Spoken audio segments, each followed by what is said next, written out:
Welcome to our freelancing secret channel.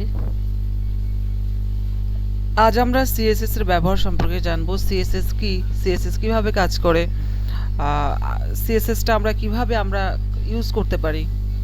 গত পর্বে আমরা এতটুকু কাজ করেছিলাম। তো আমরা গত পর্বে দেখেছিলাম যে একটা ইমেজ কিভাবে লিঙ্ক আপ করতে হয়। তো আজ আমরা শিখবো সিএসএস সিএসএস কিভাবে লিখতে হয়, সিএসএস কোড কিভাবে কাজ করে। তো আমরা যদি গুগলে সার্চ করি হোয়াট ইজ সিএসএস, তাহলে প্রথমেই আমরা যে লিঙ্কটা ওপেন হবে সেটা হচ্ছে w3schools.com এর যে লিঙ্কটা। দেখি তারা কি বলেছে এই বিষয়ে।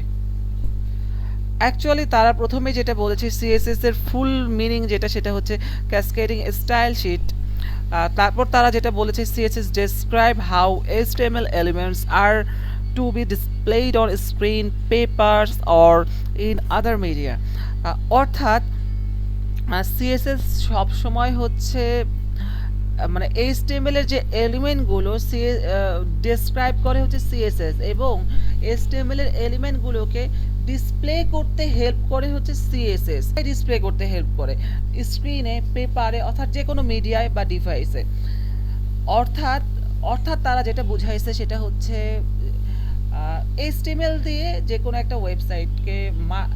একটা ওয়েবসাইটের এলিমেন্ট বা কন্টেন্টগুলোকে মার্কআপ করা যায়, কিন্তু সিএসএস দিয়ে আমরা অবশ্যই সেটা ডিজাইন করব সিএসএস দিয়ে। অর্থাৎ মানে কন্টেন্টগুলো কি কালার হবে, কন্টেন্টগুলো কতটুকু বড় হবে বা কতটুকু ছোট হবে, এই বিষয়গুলো কিন্তু অবশ্যই মানে সিএসএস দিয়ে আমাদের লিখে দিতে হবে, বা সিএসএস দিয়ে এই বিষয়গুলো আমাদের ডিজাইন করতে হবে। আর তারপরে তারা যেটা বলছে, CSS saves a lots of work. It can control the layout of multiple web pages at all add-ons. অর্থাৎ CSS আমাদের মানে অনেক কাজগুলো আমরা যদি একটি সিএসএস দিয়ে অর্থাৎ অনেক কাজগুলোকে মিনিমাইজ করে নিয়ে আসা যায়। অনেক বড় বড় কাজগুলো সিএসএস দিয়ে অনেক শর্টকাটে করে ফেলা যায়। এবং সিএসএস মানে একটা ওয়েবসাইটের সিএসএসই কিন্তু পুরো ওয়েবসাইটটাকে কন্ট্রোল করে। অর্থাৎ ওই ওয়েবসাইটের লেআউটটা কেমন হবে, ডিজাইনটা কেমন হবে, ব্যাকগ্রাউন্ড কালার কেমন হবে, ব্যাকগ্রাউন্ড ইমেজের অবস্থান কীরকম হবে, এই সকল বিষয় কিন্তু সিএসএস নিয়ন্ত্রণ করতেছে। অর্থাৎ একটা ওয়েবসাইটের মূল ভিত্তি কিন্তু সিএসএস। অ্যাকচুয়ালি সবাই বলে থাকে একটা ওয়েবসাইটের মূল ভিত্তি হচ্ছে এইচটিএমএল। হ্যাঁ, এইচটিএমএলও একটা ওয়েবসাইটের অনেক মূল ইম্পর্টেন্ট বিষয়, বিকজ এইচটিএমএল দিয়ে যদি আমরা মার্কআপই করতে না পারি ওয়েবসাইটের এলিমেন্টগুলো বা কন্টেন্টগুলোকে, তাহলে সেক্ষেত্রে কিন্তু আমরা সিএসএস কোডটা কিন্তু ব্যবহার করতে পারবো না। অর্থাৎ একটা ওয়েবসাইটের জন্য মানে দুইটা জিনিসই খুবই দরকারি, একটা হচ্ছে এইচটিএমএল, নাম্বার 2 হচ্ছে সিএসএস। এইচটিএমএল দিয়ে ওয়েবসাইটটাকে জাস্ট মার্কআপ করতে হয় এবং সিএসএস দিয়ে ওটাকে ডিজাইন করতে হয়। এক্সাম্পল স্বরূপ আমরা যদি আমাদের প্র্যাকটিস ফাইলটাকে দেখি,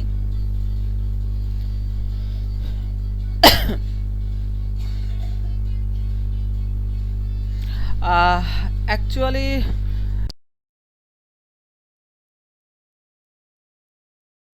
যারা আমার চ্যানেলে এখনো সাবস্ক্রাইব করেননি তারা সাবস্ক্রাইব করে আসুন এবং বেল আইকনে একটা ক্লিক করে দিন, তাহলে আমাদের পরবর্তী টিউটোরিয়ালগুলো আপনারা পেয়ে যাবেন, নোটিফিকেশন আকারে পেয়ে যাবেন।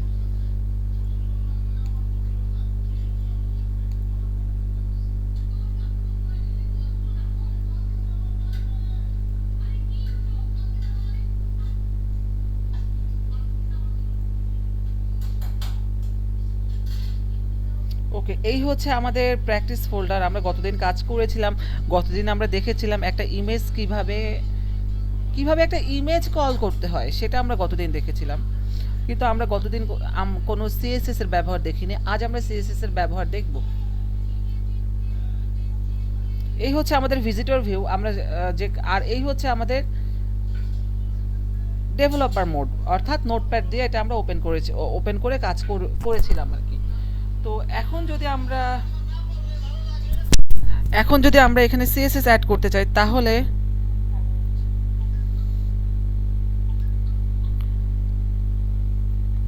এই যে আমরা যদি এই লেখাটাকে যদি আমরা কালার চেঞ্জ করতে চাই, I am learning web design, এই লেখাটাকে যদি আমরা কালার চেঞ্জ করতে চাই, তাহলে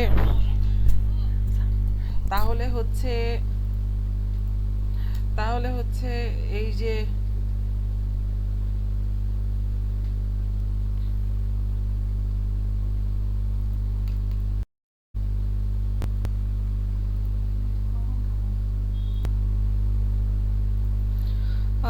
এখন আমরা যদি হচ্ছে এই যে এই লেখাটাকে যদি হচ্ছে আমরা এই ওয়েব ডিজাইন যে অংশটাকে, এটাকে যদি আমরা কালার চেঞ্জ করতে চাই, বা আমরা যদি এই পুরা সেন্টেন্সটার কালার যদি চেঞ্জ করতে চাই, তাহলে আমাদের এখানে অবশ্যই সিএসএস লিখতে হবে। এটা হচ্ছে,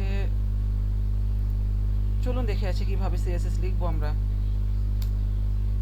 STYLE,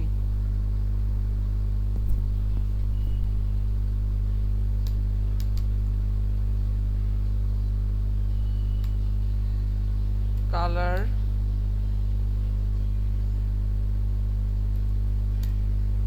কালার হচ্ছে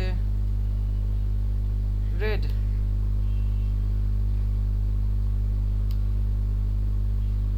অবশ্যই আমরা কন্ট্রোল এস প্রেস করব।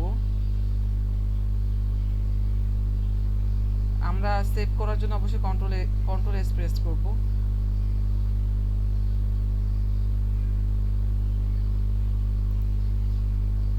তারপর আমরা রিলোড দিয়ে দেখব। এই যে লেখাটার কালার কিন্তু চেঞ্জ হয়ে গেল। আমরা সিএসএস দিয়ে এই লেখার কালারটা কিন্তু চেঞ্জ করে দিলাম। এখন আমরা যদি চাই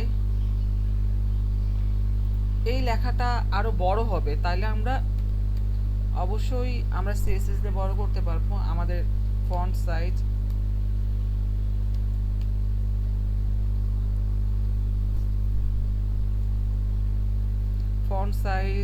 50 পিক্সেল।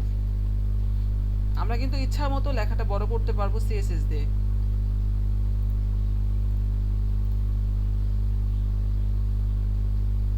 এই যে আপনারা দেখতে পাচ্ছেন লেখাটা বড় হয়ে গেল।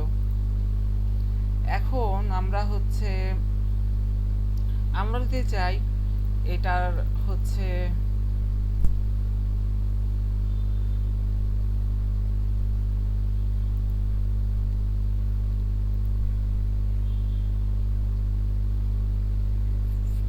এটাকে আমরা চাচ্ছি ইতালিক করে দিতে, তাহলে আমরা কি সিএসএস কোড দেখব? ফন্ট, যদি আমরা লেখাটাকে ইতালিক করতে চাই তাহলে আমরা কি করব? ফন্ট স্টাইল,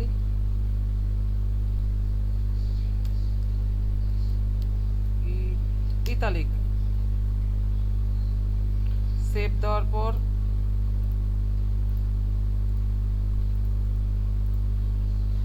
এই যে লেখাটা কিন্তু ইতালিক হয়ে গেল। এখন আমরা চেঞ্জটা করলে ফন্ট ফ্যামিলিটাও আমরা চেঞ্জ করে ফেলতে পারবো।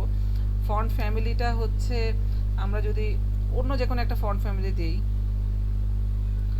আমরা ফন্ট ফ্যামিলি আমরা কি দিতে পারি? আমরা হচ্ছে হেলভেটিকা যদি দেই,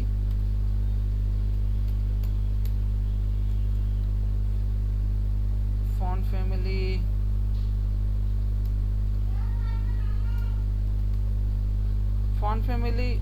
আচ্ছা, ফন্ট ফ্যামিলির ব্যবহারটা আমরা নেক্সট টিউটোরিয়ালে আমরা দেখব। তো আজকের টিউটোরিয়ালে এই পর্যন্তই। আজকে আপনারা হচ্ছে সিএসএস সম্পর্কে জানলেন,